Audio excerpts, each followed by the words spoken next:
Welcome to the Bellingham-Whatcom County League of Women Voter interviews of candidates in the August primary for the Whatcom County Council. The League is a nonpartisan organization. We never support or oppose a party or a candidate. My name is Michelle Kopsha, and my guest today is Tyler Byrd, who is running for the council from District 3.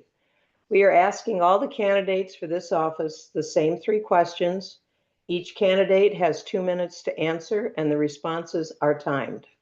This video of candidate Byrd's responses will remain on the League's website until after the election on August 5th, 2025. Candidate Byrd, thank you very much for agreeing to this interview and for seeking to serve yet again in public office. Your first question is, and you have 2 minutes to respond, what do you consider one of the top problems facing the Whatcom County Council, and what ideas do you have for solving it? Yeah, that's a really good question. Yeah, sometimes as a council member, I find that there's so many things going on. It can get difficult to pinpoint to one issue. But I would say by far the top issue that we have right now is going to boil down to finances, in my opinion. And when you look at finances overall for the county, these numbers won't be exact, but just fairly close because they're off the top of my head right now. But you look at when Jack Louse left as his last year in 2019 and where we were at with expenses and budget and headcounts versus where we are today. And you're talking about $130 million in increased expenditures and something like 200 plus additional FTEs that we've added in 6.5 years. The county executive department, which also includes this non-departmental line item, has grown by, 19 million to 40 something million. His staffing has grown, 170% almost. So when you look at how much we've incurred in additional expenses moving forward, and then you look at some of the issues that we're having with tracking our expenses, which is something that you can see in our conversations related to the road fund, the ferry fund, general health fund, and here at our next meeting, the behavioral health fund. We have way over allocated, and now we're trying to borrow from one fund to pay another. We're trying to freeze positions, but ultimately it's compounding and it's getting worse, and we really are going to have to solve that. So a few ways that I think that we can do it is going back to really looking at kind of successive programs. And it's not to say that you need to get rid of programs and that spending sometimes, but looking and holding to those, to the goals that we were actually trying to accomplish to make sure that they're successful. Slowing down and getting rid of FTEs where possible is good, but there's also a lot of other creative solutions that we can look to, like not buying buildings. Maybe we lease them. Sorry, I'm out. I went negative. Sorry. There you go. So much to put into 2 minutes. I understand. Yeah. Okay. Second question. What programs or services should the county be adding for its residents, and which programs, if any, should be eliminated?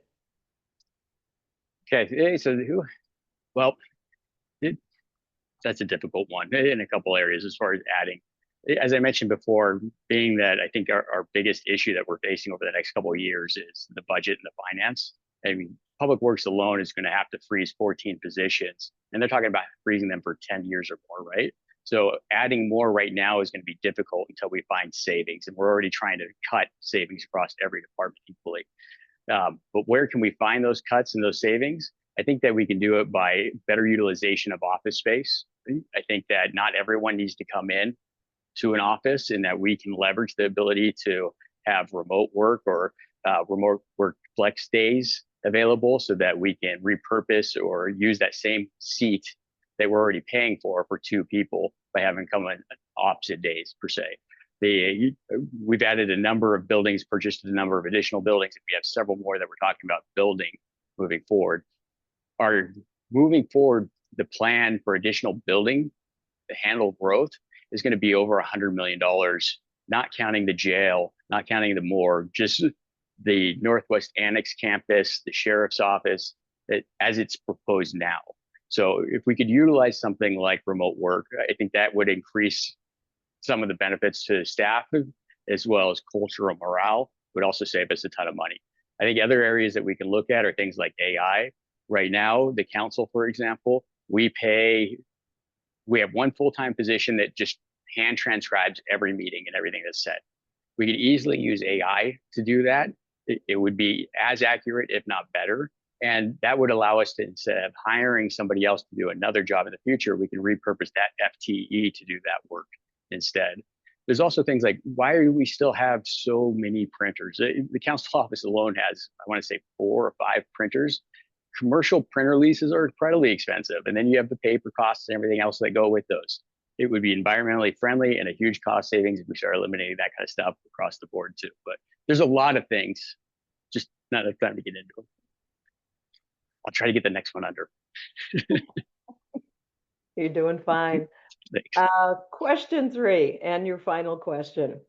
Why do you think people are so polarized in their political positions these days? And how would you contribute to a more cooperative working relationship with your fellow council members? Yeah. All right. So that's another really good question. I feel like we probably say that to every question, but the reason I think people are so polarized, I think there's 2 big reasons that I keep coming back to in my head. One, social media. I think social media has been really detrimental to our culture overall since it's come out. And the fact that people are able to share very large ideas in 135 characters and someone else can somehow grasp everything that's involved in all the intricacies related to it and reply without doing any additional research, I think that's a huge negative. And it's obviously having a giant impact on our kids too. If it was up to me, I would put one of those Surgeon General warnings on social media. Every time you log into Facebook or every hour, it would pop up. You'd have to say, yep, I understand it's bad for my health, right? But I think that's a big part of it. The other part is I think it comes down to politics and how we interact with our elected officials.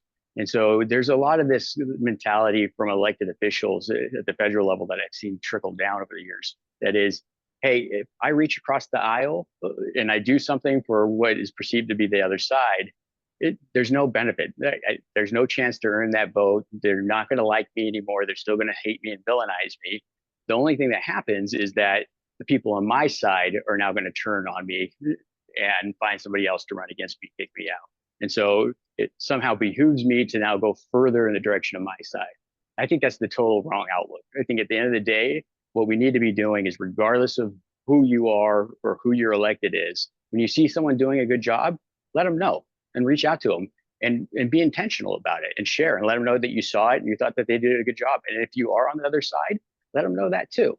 And same goes if they're not doing a good job. If they're on your side or the other side, you should share that as well. But if we can do that and let electeds know that there is support on both sides, I think that will bring things back, because I think us as electeds are really what's driving that conversation outside of social media. I didn't do it. I was really trying on that one. Once again, thank you for giving the public this insight into your views and values. Viewers, please remember to vote by August 5th. Ballots sent by mail must be postmarked by that date. And if you intend to use the mail, please get your ballot in several days ahead of that date. Ballots placed in a drop box must be submitted by 8 p.m. that date. For more information, please see votewa.gov. That is votewa.gov. Thank you for listening today, and don't forget to vote. Thanks.